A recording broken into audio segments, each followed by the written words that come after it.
A difficult critical reasoning question.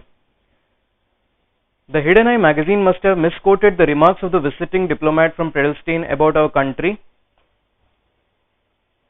Since the dignitary has sued it for libel, the magazine must have had either planted a deliberate falsehood to embarrass Predelstein or misquoted.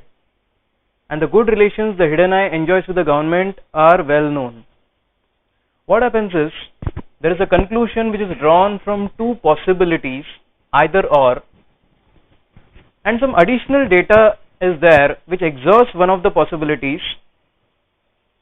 and makes the other possibility true. This is how the pattern of reasoning is here.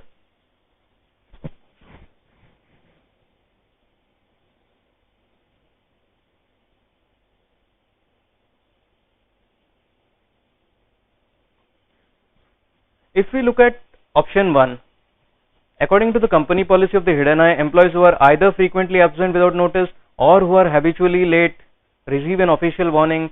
Since Sunita has never received such a warning, rumors that she is habitually late must be false. You can see that it is not a parallel reasoning.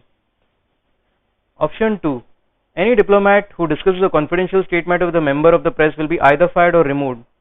But since no diplomat ever discusses any confidential state matter, no diplomat, again you can see it's not in line with the pattern of the given question.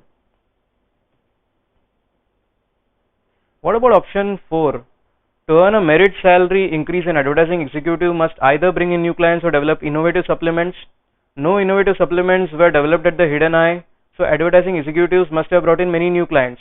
Now this is fine, but no additional piece of data is being given here, as in the given question.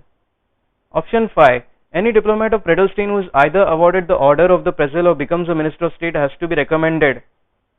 Since Vaughan Sterling has been recommended by a member of the cabinet and has become a Minister of State, he must not have been awarded. Now we are not looking for a conclusion which ends with not also. Let's look at option 3. Anyone promoted to senior copy editor at the Hidden Eye must have either worked in the copy department for 3 years or have an influential sponsor. Raman therefore has an influential sponsor, an affirmative conclusion. Since he was promoted to senior copy editor after a year on the shop floor, additional data coming in. Option 3 exhibits a pattern of reasoning similar to that in the question and hence is the best from the available options.